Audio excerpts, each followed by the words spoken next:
I sent them a journal of American Doctors Society. They did an investigation on the physical death of Jesus, and the conclusions they came out with. These are not Christians, these are scholars. They decided to study the physical death of Jesus. What they came up with, I only came with the pictures to show you, to give you an idea. Show me the picture where they tied him to the stick to scourge him. The way they did it was they carried a fat tree, planted it, and locked your hand so that you can't shake. That means when they are scourging you, you can't turn. And they stripped you naked when they scourged you. The cane they used to whip you, they attached bones and metals to it. So anytime they wipe you, it pulled off your skin. There were records that said they whipped somebody like that and the thing tore the intestine and things came out. Somebody else was scourged like that. The whole back was peeled off. They saw bones.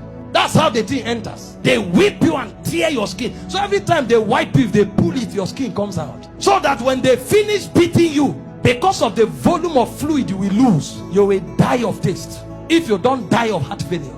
This is scourging. And the Romans don't flog 39. It's the Jews that flog 39. The Romans flog until they are tired. So the people beating you, they will beat you until they faint. When they finish scourging you like this, if life remains in you, then mercy spoke for you. After they scourged him, they now took him trekking with the cross for close to 1 kilometer to Golgotha.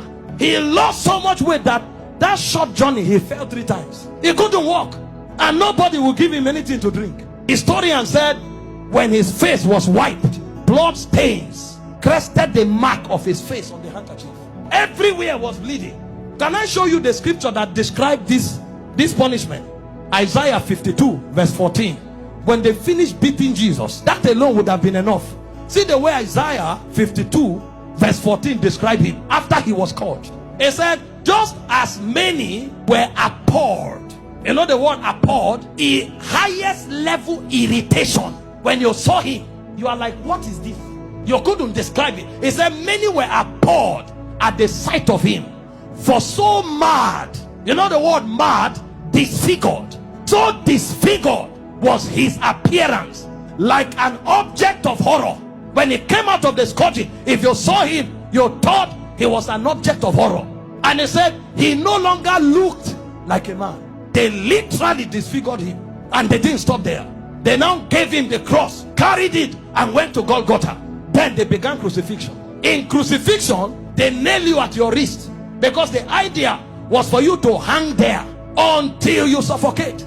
You know, the word excruciating didn't exist until the Romans started crucifying people, because the word excruciating comes from the word cruciating, and the word cruciate comes from crucifix. So it's excruciating is actually a pain you feel when you are crucified, because there's no pain in that class. When a man is crucified, his whole weight hangs on his wrist, and the only support he has are the nails on his toes. And when they crucify you, you saw a picture of Mel Gibson where you were straight. You can't be straight when they crucify you, because your back, there's no space to stand straight.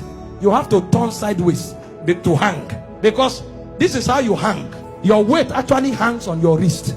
If you are tired and you want to gain small balance, you now push it on your toe that is on the nail. That's why when they wanted to kill the criminals, they broke their legs. And the reason is because when you are hanging, your stomach is bent so that your diaphragm can't breathe. Air can't enter. So Jesus was there for 6 hours. You know what that means? For 6 hours, every time he breathed, he had to pull himself up. So he pulled himself on a nail up to breathe for 6 hours. He will pull up, breathe, go back, pull up for 6 hours. Remember, his back is already torn. So as he's pulling up, he's feeling pains on the wrist, his back is scrubbing on the cross, and his leg is feeling pain. To breathe and go back, every breath was death for you for 6 hours. And they were mocking him at the same time. So there was soulish torture, there was physical torture. As if that's not enough, he carried sin on him. So God was not connected to him at the time. God had to turn away.